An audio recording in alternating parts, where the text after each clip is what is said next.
I couldn't tell he was pointing to. Was he pointing to you or to me? No, it was just to go. Anyway. Hello, my name is Anthony. I'm a part of VCDI as a janitor, and I really enjoy being here. It's really fun. I don't know.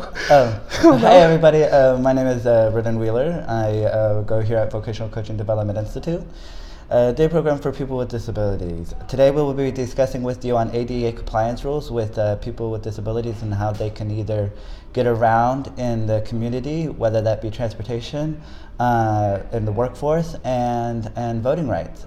So today we'll be kind of focusing on the voting rights as a whole, and we will give you some more information about that. So Anthony, would you like to start us off on what you might know just a little bit about the basics of the voting itself? Okay, well yes, but first I have a quick question. How many of you, those people that are physically disabled, have a hard time getting to certain poll places that are pretty much like either too high or require you to get up steps and you are physically unable to get up there?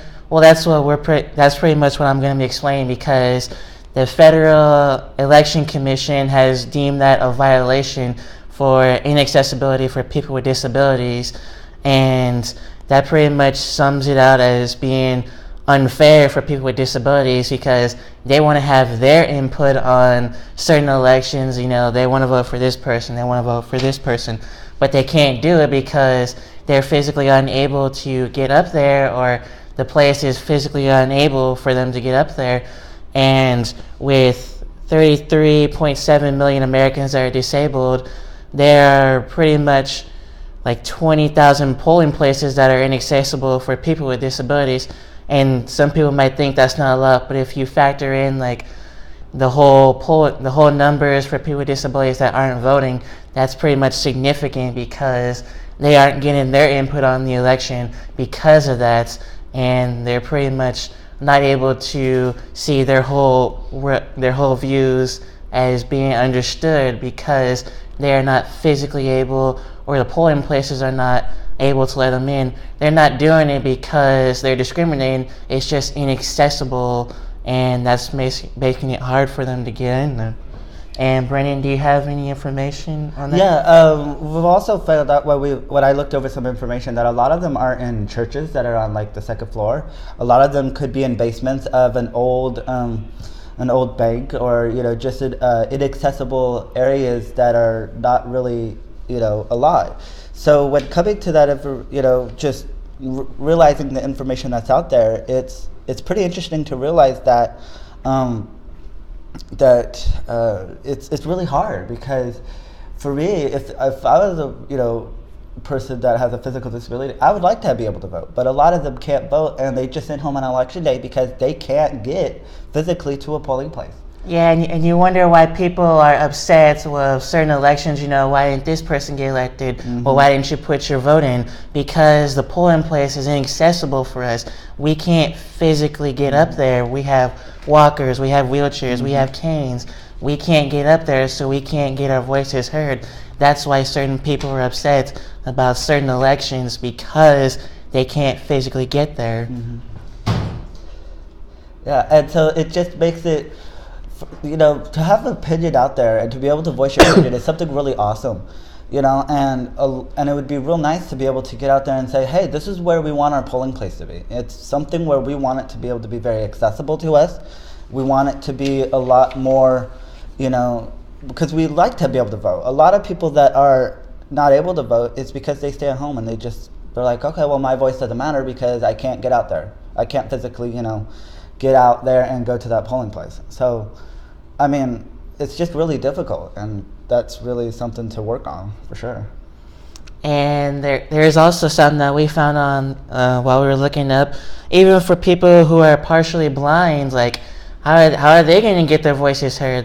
They have to pretty much get someone else to get them to fill out their own Braille ballot, and they don't know if they're actually listening to them. Like if someone's blind, they have a Braille ballot, they have to pretty much rely on that person to fill in their answers, mm-hmm. and they don't know if they're actually listening to them. They're just like, oh, I'm gonna put my opinion here, my opinion here, my opinion here. Well, that's not what I said. Oh, well, you can't see what I'm doing, so I'm just gonna cheat you out and say, oh, you voted, but you didn't vote on what you actually voted on. So that's pretty much people who are partially blind have to get like a secret ballot and someone who is trustworthy to actually listen to them when filling out their ballots, because there are people out there that are just going to put their opinion on certain elections because they think that people with disabilities have no right or no opinion on certain elections.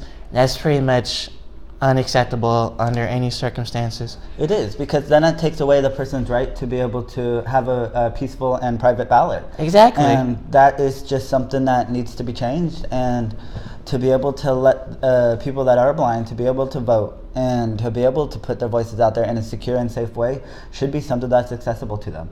And to be able to have it in a way that is also understandable for people that may not necessarily understand it to a certain point.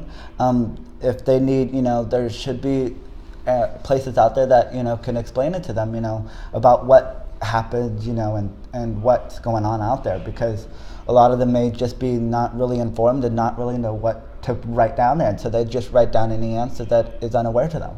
Yeah, that brings me up to my next question. This is something that I'm pretty sure you know can probably help me out. Yeah. What would someone who is physically disabled, who would they actually go to contact if they feel like their rights have been violated or discriminated against because they're physically disabled? Like, they can't go to their parents because they probably don't understand. They can't go to their friends because they understand. So who else do they need to turn to? They could turn to a lot of different communities out there. They have a lot of different communities have different aspects of looking out, but a lot of websites will explain in a simpler form of going out there and just talking about the local elections, whether it be local committee elections or local presidency elections. A lot of them could speak to maybe some family and friends that they trust if they have some. A lot of them could talk to peers and mentors that are out there. And if you just do a lot of research about easy voting, is another one out there. You can do some looking up for that on what's going on out there. And so if you just kind of speak to somebody that you really trust and you really want to be able to communicate your opinions and things like that, it would be another good way. Now, you also mentioned ADA, Americans with Disabilities Act. Are they like able to help you if you feel like your rights are being discriminated against? Because I feel like they should have like some input to people who have these kind of concerns, whether it be getting on the bus, getting to point A to point B safely, getting here. I feel like Americans with Disabilities Act should be able to help you because they understand, they know that there are some places that are inaccessible, or there are people who don't understand what it's like to be disabled because they're not physically in our shoes or mentally in our shoes, and that's something that they know very well. They can get understanding with your level one-on-one. They'll be like, okay, we see that there's a problem, how can we resolve that? Then we could also go through, I want to say, is it Valley Mountain Regional Center? Yeah, definitely. Exactly. Definitely. You could definitely go through there if you have a regional center that's in your area. We particularly in the Valley area, so it would be Valley Mountain Regional Center for us. But if you live like in the mountains area, there should be a lot of different resources out there. The ADA is definitely one of them, Americans with Disability Act. They are located in the Washington, D.C. area. You could just simply look up their address and fill out a form that is out there. That there's a form you can fill out, and it's a form of saying that you would want to not necessarily sue, but you can go out there and talk to them, telling them about your concern with this particular matter that you are having, and then they can help you find ways to help you resolve the issue. It is a long process. It's not really quick, unfortunately, but it's something that can definitely get you on the right track for being able to get out there and get those problems fixed, and if not, at least resolved and communicate, help you in that matter. There's a lot of people that think that, there's certain people that are quote-unquote normal or normalities. There's pretty much no such thing as normal people. there's everyone on this planet has at least one, if not two things that are different about them. It may not be physical, but it could be mental or psychological problems. We don't know, but that's something that people need to understand. Like, we may be physically or mentally disabled, we're still humans, and we still have a right to have the same amount of respect as people who are not physically disabled. There are people that think, oh, they really don't matter just because they're different, or their votes don't matter.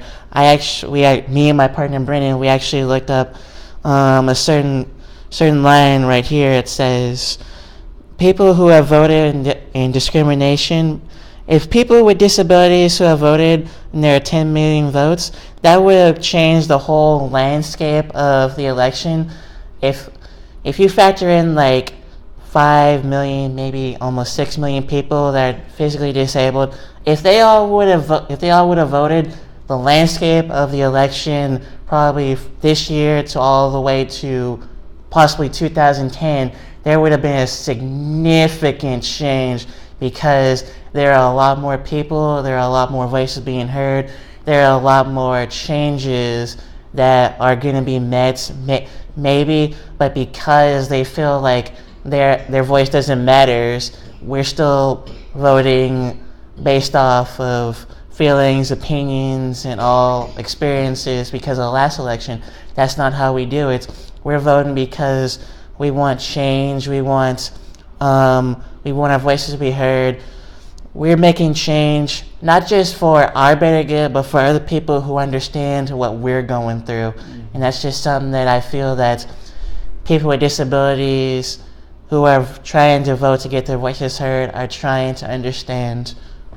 Absolutely. That's something that is coming to with a closing point, is saying that if you want to get your voices heard, you have the right to vote. You have it's going to be hard. There's going to be a lot of questions you might have, but at the end of the day, you have that choice.